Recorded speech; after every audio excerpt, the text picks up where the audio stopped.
इस गहन चर्चा में आज स्वागत है। आज हम 2025 को ज्योतिष और अंक ज्योतिष के आईने में देखने की कोशिश कर रहे हैं और हमारे पास कुछ दिलचस्प स्रोत हैं, खासकर गुरु पवन सिन्हा जी के विचार भी शामिल हैं इसमें। जी। तो इनमें ना आने वाले साल के लिए कुछ संकेत, कुछ संभावित चुनौतियां और हाँ, मार्गदर्शन भी दिया गया है। बिल्कुल। हाँ, इन स्रोतों में जैसे कुछ उथल पुथल की बातें हैं 2025 में, आर्थिक दबाव की, प्राकृतिक आपदाओं की भी, लेकिन ये भी है कि व्यक्तिगत स्तर पर मतलब राशियों और अंकों पर क्या असर हो सकता है, इस पर भी रोशनी डाली गई है। जी हाँ, और देखिए हमारा मकसद यहाँ सिर्फ भविष्यवाणियां गिनाना नहीं है, बल्कि ये समझना है कि इन संकेतों का मतलब क्या है हमारे लिए, कैसे हम इस जानकारी को एक गाइड की तरह इस्तेमाल करें। हाँ, एक दिशा सूचक की तरह। बिल्कुल। सकारात्मक रूप से आगे बढ़ने के लिए, ना कि डरने के लिए। सही? तो चलिए शुरू करते हैं इन संकेतों से ही। स्रोत बता रहे हैं कि 2025 में जनता में थोड़ा गुस्सा, महंगाई, अंतर्राष्ट्रीय स्तर पर भी कुछ तनाव दिख सकता है। और फरवरी, मार्च, फिर जून से दिसंबर के बीच प्राकृतिक आपदाओं का जिक्र है, जैसे आग, बाढ़, भूस्खलन।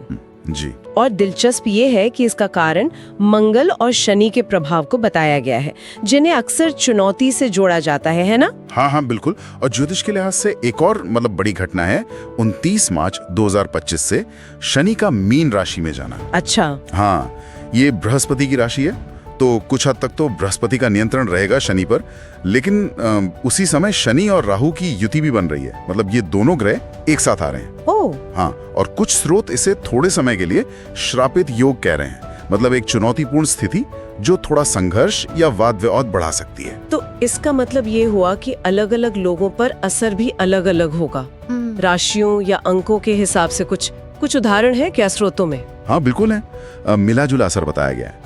जैसे तुला राशि वालों के लिए समय काफी अच्छा बताया है। अच्छा, क्या अच्छा है? जैसे परिवार में वृद्धि, आय बढ़ना, ऐसे योग हैं।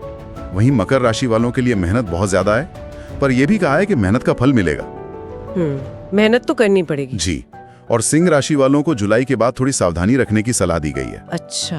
और इसी तरह अंक ज्योतिष में भी है, पर्सनल ईयर के हिसाब से। हाँ, पर्सनल ईयर कैसे निकालते हैं? वो आपके जन्मदिन की तारीख, जन्म का महीना और साल 2025, इन सब को जोड़कर जो अंक आता है। जैसे किसी का जन्मदिन DD-MM है, तो DD + MM + 2 + 0 + 2 + 5 = जो भी योग आया। ठीक है। तो जिनका योग 1 आता है उनके लिए तरक्की और नई शुरुआत का साल है।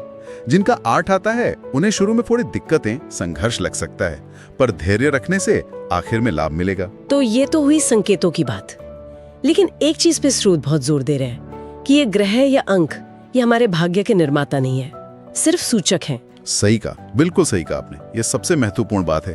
ज्योतिष एक इंडिकेटर है, एक तरह से मौसम की भविष्यवाणी जैसा। हाँ। ड्राइवर नहीं है, हमारे अपने कर्मी मुख्य हैं। ग्रह तो बस इशारा कर रहे हैं कि भाई शायद इस तरफ ध्यान देने की जरूरत है या सावधान रहने की। दोष ग्रहों का नहीं है। अच्छा, तो मतलब हम ब्लेम नहीं कर सकते ग्रहों को? नहीं, बिल्कुल नहीं, वो तो सिग्नल दे रहे हैं बस। तो अगर कर्म इतने महत्वपूर्ण है, तो फिर इन ज्योतिषीय संकेतों को ध्यान में रखते हुए स्रोत क्या व्यवहारिक कदम सुझाते हैं? कोई उपाय? और ये भी कि जैसे कुंडली में अच्छे योग होते हैं, राजयोग जिन्हें कहते हैं, अगर वो सुस्त पड़े हों तो क्या उन्हें जगाया जा सकता है? बिल्कुल। स्रोत यही कहते हैं कि श्रेष्ठ कर्म, सच्ची प्रार्थना और सबसे जरूरी सही व्यवहार, इनसे कुंडली के जो सोए हुए अच्छे योग है ना, वो भी जाग सकते हैं। वाकई? 1 साल के अंदर भी? हाँ, बिल्कुल। 1 साल के भीतर भी सकारात्मक बदलाव दिख सकता है। और उपायों में सबसे प्रभावी क्या है? अपने व्यवहार में बदलाव, ईश्वर में आस्था और सेवा। सेवा? हाँ। मतलब किसकी सेवा?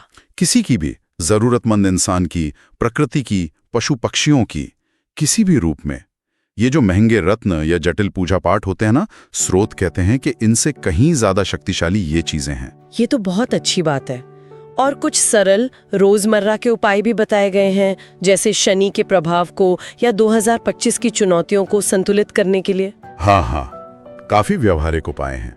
जैसे हर महीने अपनी क्षमता के अनुसार जूते, चप्पल, छाता, सरसों का तेल या उड़द दाल या मौसम के हिसाब से कंबल या चादर, इनका दान करना। गहरे लाल और गाढ़े नीले रंग के कपड़े, उनसे थोड़ा बचने की सलाह है। पीपल के पेड़ की देखभाल करना या उसके पास बैठना, या फिर नियमित प्राणायाम करना ताकि शरीर में ऑक्सीजन का स्तर अच्छा रहे। ऑक्सीजन, हाँ, वो तो वैसे भी जरूरी है। बिल्कुल। नशे से बिल्कुल दूर रहना, दिन में 2 बार स्नान करना, माथे पर चंदन लगाना, और एक खास बात, हनुमान जी की उपासना। हनुमान जी? हाँ, उनकी उपासना को सभी ग्रहों के नकारात्मक प्रभाव को कम करने में सहायक बताया गया है। अच्छा, डर की बात करें तो ज्योतिष से जुड़े कई आम डर भी होते हैं लोगों में, जैसे शनि की 7.5, उसका नाम सुनते ही लोग घबरा जाते हैं। क्या स्रोत इन पर कुछ कहते हैं? हाँ, कहते हैं। इन मिथकों का खंडन किया गया है। जैसे ये जरूरी नहीं कि शनि हमेशा बुरा ही फल देगा। शनि तो न्याय और अनुशासन का ग्रह है। इसी तरह 7.5, जो शनि के किसी राशि से गुजरने का लगभग 7.5 साल का समय होता है, वो हमेशा कष्टकारी नहीं होती। बहुत से लोग हैं जिन्होंने इसी दौरान तरक्की की है। अच्छा, ये तो राहत की बात है। और वो कालसर्प योग, उसके बारे में भी बहुत डर फैला हुआ है। हाँ, उसके बारे में स्रोत कहते हैं कि ज्योतिषीय दृष्टि से उसको उतना महत्व नहीं देना चाहिए जितना दिया जाता है। उससे डरने की बिल्कुल जरूरत नहीं है। और ये टोने टोटके या चौराहे पर नींबू मिर्ची पड़ा देखकर डर जाना, उसको भी निराधार बताया गया है।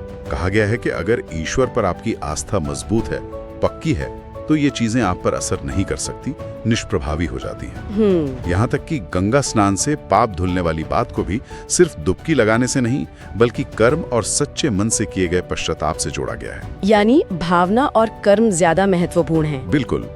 और रत्नों के बारे में भी सावधानी बरतने को कहा है। बिना पूरी कुंडली दिखाए बस राशि के आधार पर रत्न पहन लेना वो नुकसान भी कर सकता है। अच्छा। हाँ, हर रत्न एक दोधारी तलवार की तरह है। इसीलिए बार बार कर्म और व्यवहार परिवर्तन पर जोर दिया गया है, रत्नों से भी ज्यादा। तो कुल मिलाकर इन सभी स्रोतों का जो सार है वो यही लगता है कि 2025 की भविष्यवाणियों को लेकर डरने की जरूरत नहीं है, या सिर्फ उपायों के भरोसे बैठने के बजाय असली ध्यान अपने कर्मों पर, अपने व्यवहार पर, अनुशासन और सेवा भाव पर देना चाहिए। बिल्कुल सही।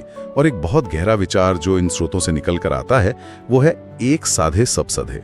एक साधे सब सधे, इसका क्या मतलब हुआ? मतलब किसी एक चीज के प्रति पूरी निष्ठा और समर्पण, चाहे वो आपके इष्ट देव हों, आपके गुरु हों, आपके माता पिता हों, या कोई एक नेक सेवा का काम। अगर आप उसे पूरी तरह से साध लेते हैं और सदाचार का पालन करते हैं, तो फिर ग्रहों की कोई भी स्थिति क्यों ना हो, वो आपको डिगा नहीं सकती, बल्कि आपको एक सकारात्मक दिशा ही देगी। वाह। हाँ, शायद ये सोचना कि हम अपने कर्मों से अपना भाग्य खुद बना सकते हैं, ये किसी भी भविष्यवाणी से ज्यादा शक्तिशाली है।